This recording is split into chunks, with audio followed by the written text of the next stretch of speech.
शांति। Good morning आप सभी बाबा के रूहानी फरिश्तों को। मीठे बच्चे, बेविचारी याद से ही तुम्हारी अवस्था अचल अडूल बनेगी। पुरुषार्थ करो, एक बाप के सिवाय कुछ भी याद ना है। ये बहुत ही उच्च साधना है कि जब हम ध्यान में बैठे तब हमें कुछ भी याद ना है। बाकी तो आप दुनिया में रहते हैं तो दुनिया के कर्तव्यों को पूरा करने के लिए बहुत कुछ याद करना ही पड़ेगा, लेकिन जब विशेषकर योग में बैठते हो उसके लिए बाबा कहते हैं देह सहित देह के सर्वधर्मान्नि परित्यज्य मामेकं शरणं व्रज। मतलब हम कभी कभी उसको उल्टा उठाने की कोशिश करते हैं। बाबा के बने तो सब छोड़ दो, सब किस किस को छोड़ोगे, कहां कहां तक छोड़ोगे। बाबा ने किस संदर्भ में किस समय पर क्या बात कही, किसके लिए कही, क्यों कही, ये विचार नहीं चलता।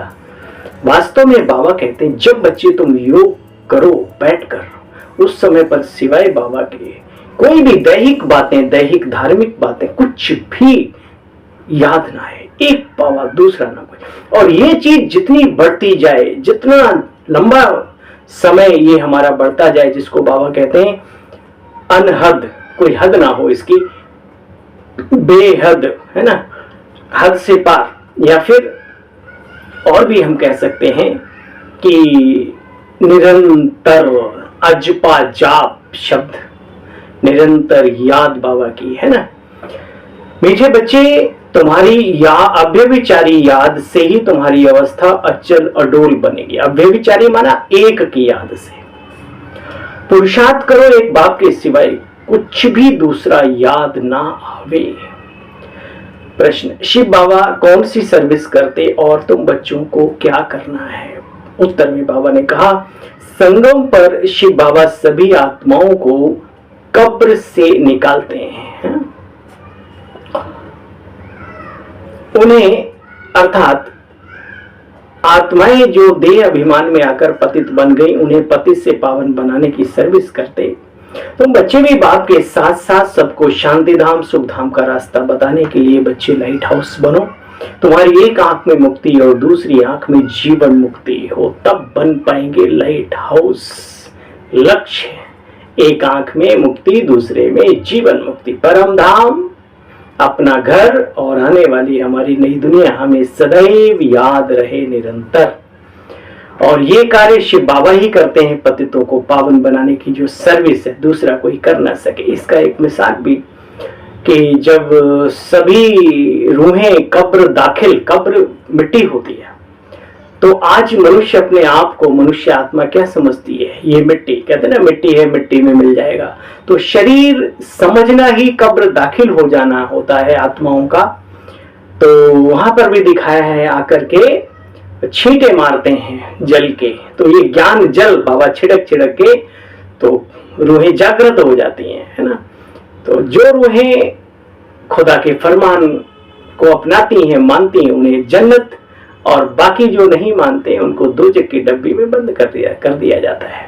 यानी द्वापर और कलयुग के पार्ट के लिए उन्हें नियुक्त कर दिया जाता है, और जो इस समय बाबा की आज्ञाओं पर चलते हैं उन्हें जन्नत यानी स्वर्ग, पैराडाइज, है ना, बहिश्त, जो भी कह सकते हो, वहां के लिए गीत बजा है। किसने यह सब खेल रचाया, खुद को छिपा लिया। मतलब ओखली के अंदर और चोट से बाहर ये जो स्थिति है परमात्मा की है। इस सिस्टम में आकर के बड़े से बड़े रोल को अदा करके और कर्मों के लेप छेप में आता नहीं है। ये बहुत गहरी बात है। किसने ये सब खेल रचाया? किसने रचाया भाई, बताओ? अरे उसने ये सब खेल रचाया जिसने हम सबको इस खेल के बारे में समझाया। डा से डा डा डा डा डा ड्रामा कहते कहते कई लोग ड्रम बन जाते हैं, माया उन्हें बजाती रहती है। बाबा कहते हैं कभी कभी बच्चे, मैं भी इसके बंधन में हूं, लेकिन सच बताओ ड्रामा की नॉलेज देने वाला बड़ा है या ड्रामा बड़ा है? विचार करना इस बात पे। लेकिन उस बाबा के बताए हुए रास्ते पर पूरा चलते नहीं, कर्मों की गहन गति पर पूरा निश्चय करते नहीं, तो बाबा कहता मैं क्या करूं, मैं भी ड्रामा में बना हुआ हूं तुम्हारी मदद ना करने के लिए, ठीक है ना। इसलिए बाबा भी ड्रामा का सहारा लेके साइड हो जाता है। तो लेकिन ड्रामा से बड़ा हमारा मीठा प्यारा बाबा है, याद रखना। ओम शांति। यह वास्तव में भक्ति मार्ग का गीत है। कोई है जरूर जिसकी ये महिमा है। कौन सी महिमा है, किसने ये सब खेल रचाया। बच्चे अच्छी रीति समझ सकते हैं कि बाप ही है जो सब कुछ करते हैं, सब कुछ। विचार करना, सब कुछ। आपको एक बात बताऊं, बाबा की मुरली में आया बच्चे, ये बाप ने गीत बनवाए हैं तुम बच्चों के लिए। और वो गीत जब हम सुनते हैं प्राचीन फिल्मों के, तो लगता है कि ये तो हमारे लिए, बाहर की दुनिया से तो इनका कोई मतलब नहीं। यानी कि बाबा अभी ऊपर से आए नहीं, लेकिन कार्यक्रम द्वापर युग से ही शुरू है। बाबा को मालूम है कैसे ब्राह्मण है। बाबा कहता मैं ब्रह्मा विष्णु महेश है, वो सूक्ष्म बतन उसको भी रचता हूं तुम बच्चों के साक्षात्कार के माध्यम के लिए, है ना। बहुत सारी बातें हैं। सूक्ष्म बुद्धि ही, पैनी बुद्धि ही, सुजान बुद्धि ही इन बातों को समझ सकती है। देखो बच्चे, कर्ण करावनहार है ना, सिख लोग भी बहुत उसकी महिमा गाते हैं। एक ओंकार वाहे गुरु, है ना, सदगुरु आदि आदि। अजोनी, अकाल मूरत, निर्भय, निर्वैर, है ना, ईश्वरीय सत्ता की बड़ी अच्छी महिमा है उसमें। बाबा कहते मैं पुनर्जन्म में नहीं आता हूं, मेरा धाम परम धाम है। बाप बैठकर अपने बच्चों को पूरा परिचय देते हैं। मैं बच्चों के सामने ही प्रत्यक्ष होता हूं। बड़े भाग्यशाली हैं वो बच्चे, यानी हम सब, जिनके सामने बाबा अपने परिचय को लेकर के प्रत्यक्ष हुए हैं। इन्हों को समझाया है, मैं हूं परम पिता परमात्मा, जिसको तुम आत्माएं भक्ति मार्ग में याद करती आई हो। ओ गॉड फादर, ईश्वर, अल्लाह, खुदा, भगवान आदि आदि कितने स्वरूप से, नाम से। देखो बच्चे, उसको रहमदिल, लिबरेटर और गाइड भी कहते हैं। तुम पांडव सेना, पंडा मुक्ति जीवन मुक्ति की राह बताता है ना, गाते भी है नैया मेरी पार लगाओ प्रभु, पग पग ठोकर खाऊं। बरोबर परमात्मा खिवैया भी कहते हैं, परमात्मा को भगवान भी कहते हैं। कहते हैं तुम कितने मस्त थे सतयुग त्रेता में, बेपरवाह बेफिक्र बादशाह थे। बेताज नहीं, ताज तो डबल डबल था, ठीक है। बेफिक्र, बेगमपुर के बादशाह। देखो बच्चे, गाते भी, हाँ, कितने ढेर सारे वैभव थे श्रीनाथ द्वारे में। कितने वैभव खिलाते हैं। भाई आप सब में से बहुत सारे हमारे बहन भाई श्रीनाथ द्वारा गए होंगे, है ना। आज भी बहुत बड़ा लड्डू बनता है ना, और बकायदा शहनाइयां बजती हैं, तब जाकर के पट खुलते हैं। कितनी बार? 5 बार, सुबह से लेके शाम तक, ठीक है ना। तो ये बहुत ही, हाँ, सुंदर व्यवस्था। श्री कृष्ण को दुनिया में बहुत ऊंचा दर्जा दिया जाता है, और वो है भी। अब तो हम समझते हैं ना, नेक्स्ट टू गॉड। आदम को खुदा मत कहो, ले, हाँ, आदम खुदा नहीं है, लेकिन खुदा के नूर से आदम जुदा नहीं है। तो बाबा कहते बच्चे, श्रीनाथ द्वारे में कितने वैभव आदि खिलाते हैं, पक्की रसोई बनाते हैं, पक्की। जगन्नाथ के मंदिर में फिर जाते हो तो बच्चे दाल चावल बनाते हैं, हाँ, लेकिन वहां पर भी चावल की सबसे ऊंची ऊपर हांडी जो है पहले, और 4 भाग भी कहते हैं हो जाते हैं उसमें। और वहां पर फिर चित्र आदि भी काले हैं। बच्चे इन बातों को तुम अच्छी तरह से समझते हो। श्री कृष्ण जो सुंदर थे, वो कलयुग में आकर के श्याम बन गए दाल चावल वाले, ठीक है। देखो बच्चे, बाप समझाते हैं, वहां तुम्हारे पास कितने वैभव आदि होंगे, कितने होंगे, विचार करो। ये शरीर टूटा फूटा भी नहीं हुआ है, जितने इलाज करो दर्द बढ़ता ही जाता है। ये बात नहीं, अंदर कितने सबके दर्द लगे पड़े। बाबा चलाओ इसको, टूटा फूटा जो भी है, जैसा भी है ना, वो कंचन काया तुम्हारा इंतजार कर रही है। बाबा कहते बच्चे देखो कितनी मौज में रहेंगे। 36 प्रकार के वैभव, अरे अब तो 56 प्रकार के भोग भी लगते हैं ना। जैसी जैसी अवस्था वैसी व्यवस्था। तो बाबा कहते हैं इतना तो खा नहीं सकेंगे, तो फिर नेचुरली बाकी सब खाते हैं, बहुत मौज में रहेंगे। वर्ल्ड अलमाइटी अथॉरिटी के द्वारा स्थापन किया हुआ राज्य भाग्य तुम बच्चों को मिलता है, किसी व्यक्ति विशेष के द्वारा नहीं, उस सर्वशक्तिमान के द्वारा स्थापित किया हुआ राज्य भाग्य हम बच्चों के भाग्य में आता है। देखो बच्चे कहते हैं पहले है ज्ञान, फिर भक्ति, फिर वैराग्य। अब दो प्रकार का वैराग्य होता है, सो तुम जानते हो, एक हद का और एक बेहद का। तुम बच्चों का बेहद का वैराग्य है। बाप आकर के वैराग्य दिलाते हैं, कहते हैं घर गृहस्थ में रहते सिर्फ बुद्धि से सबको भूल मुझे याद करो। यह तो पुराना शरीर है, अब 84 जन्म पूरे हुए, इसलिए देह सहित देह के सब धर्मों सर्व संबंधों को भूलना है बच्चे, और अपने को बार बार देही समझना अर्थात आत्मा समझना है। वह तो कह देते हैं कि आत्मा निर्लेप है। दुनिया में बड़ी बड़ी अजीबोगरीब मान्यताएं हैं, क्या किया जाए। कुछ भी खाओ पियो, जो मर्जी करो, जैसे मर्जी रहो, आत्मा पर कोई लेप छिप लगता ही नहीं है। वंडरफुल, तभी तो दुनिया को गर्त में ले गए ऐसी ऐसी मान्यताओं को बनाकर।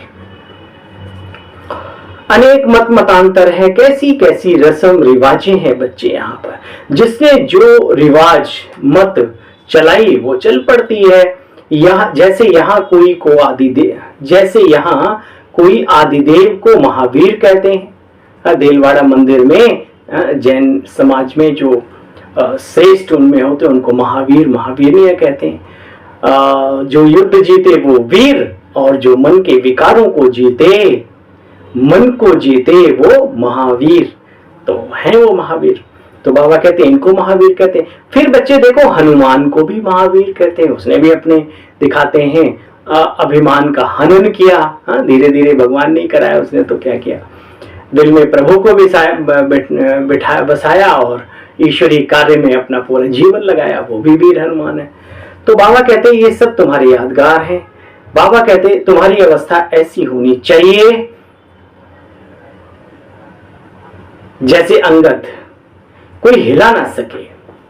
तुम सब बच्चे वास्तव में इस समय पर महावीर महावीरनियां हो, जो इस माया पर जीत पाते हो। सुना, मन वचन कर्म से माया को परास्त करते।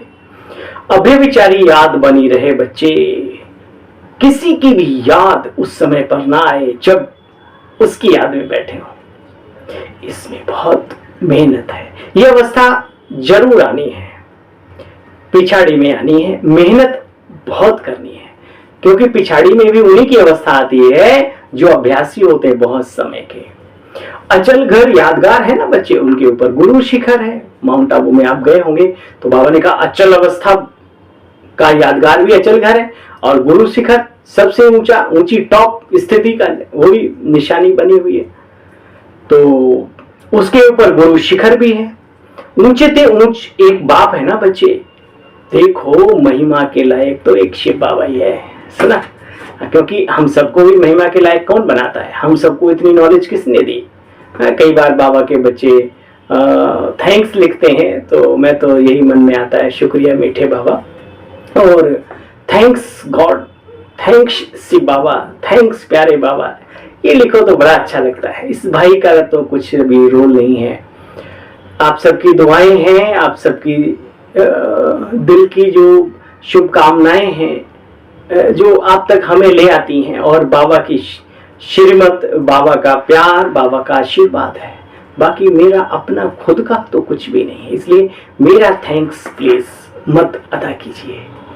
जब भी कुछ लिखने का मन हो बस बाबा के प्रति, ये हमारी एक दिली इच्छा है। अगर आप तक ये आवाज पहुंचे तो इस पर जरूर ध्यान देंगे आप, ऐसा मैं समझता हूं, ऐसा मुझे विश्वास भी है। ठीक है ना, ईगो हमारा नहीं बढ़ेगा, लेकिन हम चाहते हैं कि हम सब बाबा के साथ जुड़ें किसी भी तरीके से, शुक्रिया अदा करने के तरीके से, मतलब किसी भी तरीके से, है ना। तो देखो बाबा कहते हैं बच्चे, ऊंचते ऊंचे एक शिव एक बाप है, एक महिमा के लायक भी एक शिव बाबा ही है, दूसरा ना कोई। तुम जानते हो कैसे आत्मा बाजोली के चक्कर में आती है, कैसे कैसे प्रारब्ध भोग पूरी की। तुम फिर पूज्य से कैसे पुजारी बने, 63 जन्म द्वापर से अब तक कैसे लिए। अभी ब्राह्मण बने हो, फिर देवता, क्षत्रिय, वैश्य, फिर शूद्र। इन अवस्थाओं से आत्मा को गुजरना ही है। आगे बाजोली खेल का बड़ा प्रभाव था बच्चे, अभी तो अनेक अनेक मतें निकल पड़ी हैं। बाबा कहते याद रहे, सिवाय एक बाप के और कोई मुक्ति जीवन मुक्ति दे न सके, रास्ता बता न सके, माया से कोई छुड़ा ना सके, और भी बहुत कुछ कुछ डॉट डॉट सके। तुम हो मनुष्यों को रास्ता दिखाने वाले, डूबे हुए बेड़े को पार करने वाले salvation army, light house, might house. ठीक है, पहले पहले बाप का परिचय देना है। देखो बच्चे, तुम बच्चे जानते हो ये गीता, सच्ची गीता आदि क्यों बनाई है? क्योंकि जो कच्चे हैं वो पढ़कर पक्के हो जाएं। बहुत बाबा के बच्चे ये भी ठीक वो भी ठीक, अरे भाई ऐसे कैसे हो सकता है? सत्य जो सत्य पिता आकर के बता रहे हैं वही तो ठीक होगा ना। और जब मतलब सबको ठीक मान बैठोगे तो करोगे क्या? विचार करो। ठीक है, आधे कच्चे आधे पक्के रह जाओ। इसलिए बाबा कहते हैं ये बहुत सुंदर सुंदर लिटरेचर है बाबा का, इसको पढ़ना जरूर है। बहुत कुछ मिलेगा, बहुत कुछ बहुत कुछ। सेल्फ कॉन्फिडेंस बढ़ने के साथ साथ नॉलेज की जो पावर है ना, और हकीकत भी है, बाबा कोई गलत थोड़ी हमें वो बता रहे हैं, सत्य का दर्शन करा रहे हैं। तब दुनिया से दिल हटेगा और बाबा के साथ बहन भाइयों लगेगा। नहीं तो बुराई की बात नहीं। हम दो ब्रह्मा कुमार आपस में रहते थे, काफी दूर, आश्रम से 10 किलोमीटर दूर। एक तीसरे भी वहां भाई रहते थे, तो हम दोनों जाकर के उनके घर में जरा चलो भाई चलो आश्रम सेंटर क्लास करने। तो उनकी पुत्री निकलती थी कभी, बहन जी बोले भैया अभी पापा ओम जय जगदीश हरे, स्वामी जय जगदीश हरे। तो हम भी खड़े होके सुन लेते थे, भाई ठीक है अच्छा है, चलो अब चलेंगे बाबा की भी क्लास करें, है ना। तो बहुत गहरी बातें हैं, जितना जिसने उसको जाना बस उसका उतना ही कल्याण हुआ। लेकिन बाबा कहते किसी की भक्ति के लिए आप उसको मना भी नहीं करो। जब जैसे जैसे पहचानता जाएगा आगे बढ़ता जाएगा, पहचान करता जाएगा आगे बढ़ता जाएगा, बढ़ता जाएगा, फिर जिसका जितना रोल बढ़ने का होगा उतना बढ़ेगा। तुम्हारे कहने से कम या ज्यादा होने वाला नहीं है।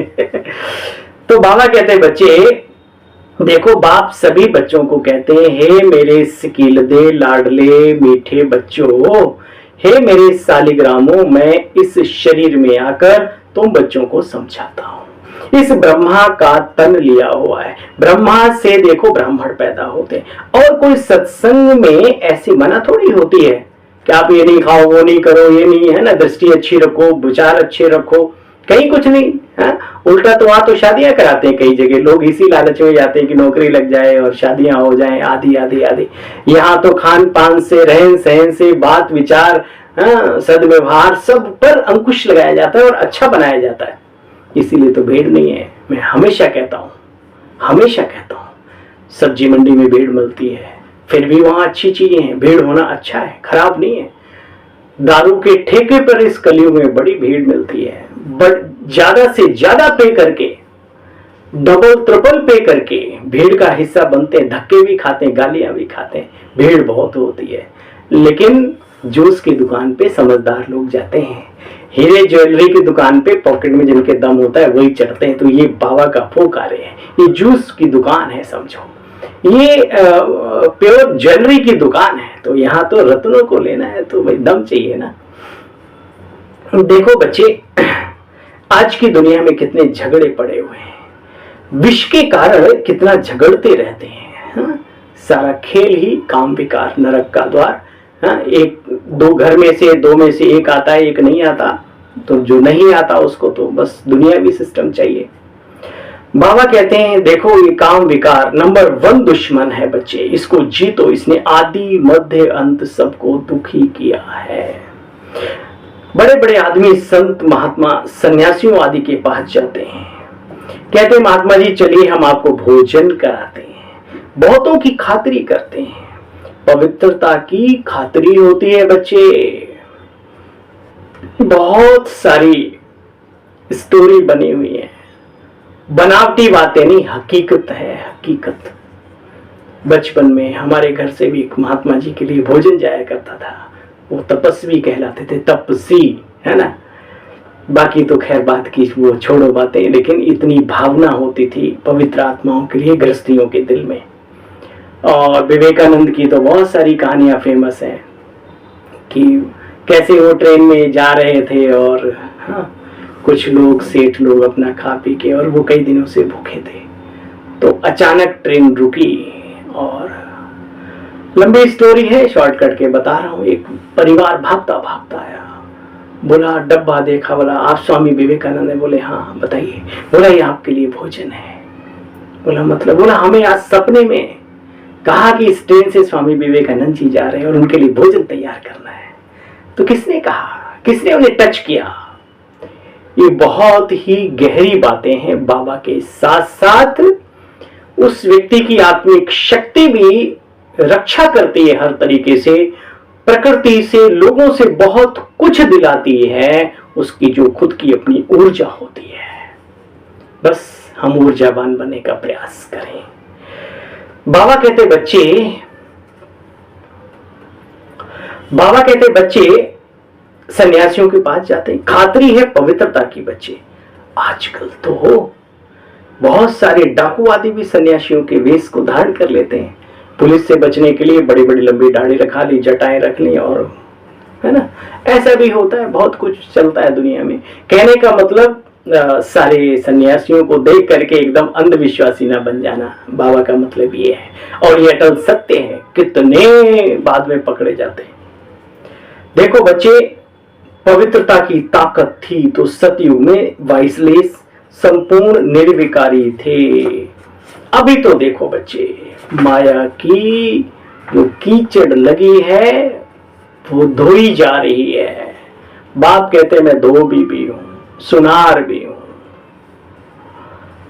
अच्छा, सबसे भाग्यशाली कौन? बाबा कहते हैं, बोलो हाँ भाई, सबसे भाग्यशाली ब्राह्मणों में कौन?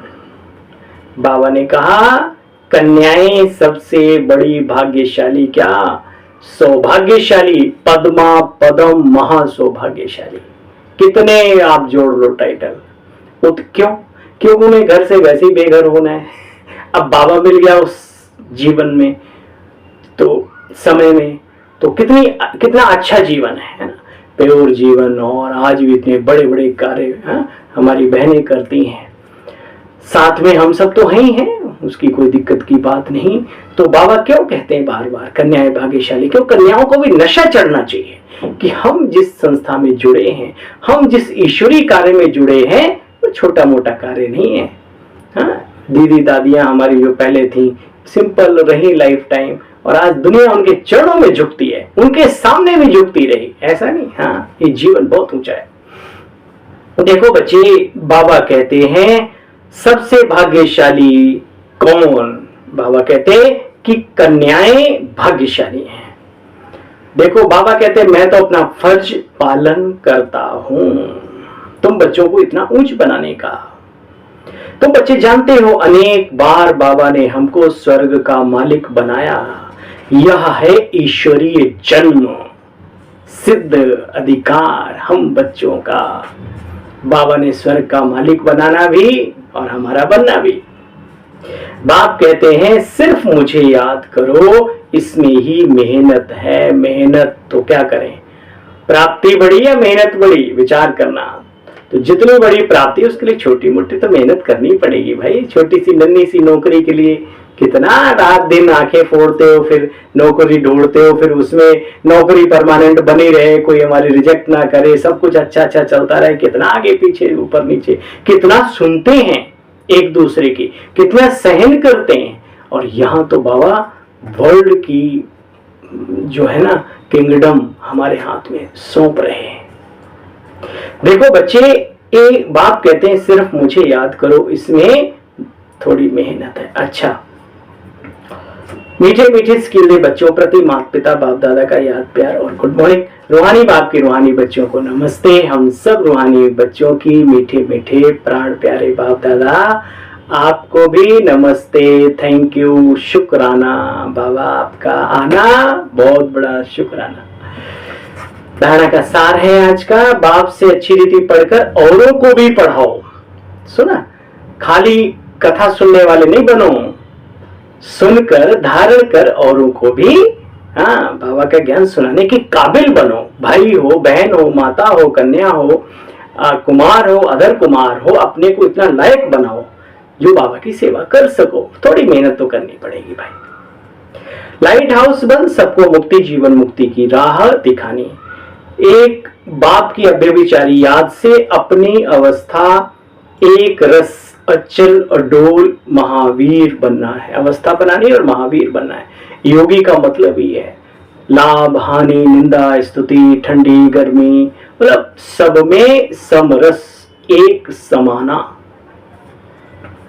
वरदान, अलौकिक रीति की लेन देन द्वारा सदा विशेषता संपन्न बनने वाले फ्राक दिल भव। जैसे किसी मेले में जाते हो तो पैसा देते कोई चीज लेते हो ना, पहले पैसा फिर चीज लेते हो, लेने से पहले कुछ देना होता है ना। तो इस रूहानी मेले में भी बाप से अथवा एक दो से कुछ न कुछ लेते हो, अर्थात स्वयं में धारण करते हो। जब कोई गुण अथवा विशेषता धारण करेंगे तो साधारणता स्वतः ही समाप्त हो जाएगी। एक दूसरे से सीखने का गुण मरते दम तक जिनमें रहता है वो जिंदगी के जहान को बहुत ऊंचा और महान बना लेते हैं। याद रखिए, सीखना कभी बंद मत करो। अपने को समझदार कभी मत समझो। जिस दिन अपने आप को समझदार मान लिया ना, हम बहुत समझदार हैं, हम सब जानते हैं, समझ लो उसी दिन से उल्टी गिनती तुम्हारे नीचे के दिन शुरू हो गए। देखो बच्चे, गुण को धारण करने से कमजोरी स्वतः समाप्त हो जाएगी। तो यही देना हो जाता है। गुण लिया, अब गुण चला गया। हर सेकंड ऐसी लेन देन करने में फ्राक दिल बनो और विशेषताओं से संपन्न बन जाएंगे।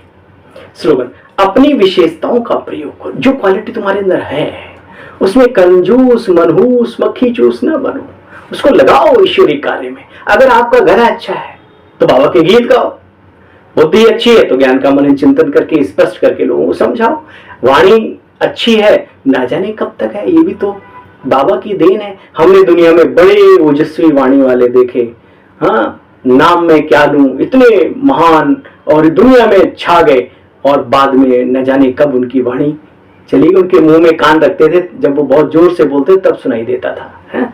तो जब तक ये सब कुछ ठीक ठाक है, इससे ईश्वरीय कार्य में लगा लो। विशेषताओं को बढ़ती रहेंगी, कभी कम नहीं होगी। ठीक है, दुरुपयोग थोड़ी ना हम कर रहे हैं, हम तो सदुपयोग में लगा रहे हैं ना। अपनी विशेषताओं का प्रयोग करो तो हर कदम में प्रगति का अनुभव होगा। चाहते हैं ना कि हमारे हर कदम में पदम हो, प्रगति हो, प्रगतिशील जीवन बने, उसके लिए अपनी विशेषताओं को कार्य में लगाते चलो। मीठे बच्चे, अव्यभिचारी याद से तुम्हारी अवस्था अचल अडोल बनेगी। पुरुषार्थ करो, एक बाप के सिवाय कोई दूसरा याद ना आवे। ओम शांति। अपने से नन्हे से छोटे से सेवाधारी भाई को आज्ञा दीजिए। कल पुनः मिलते हैं बाबा की मुरली का सार लेकर के। तब तक ओम शांति, नमस्कार।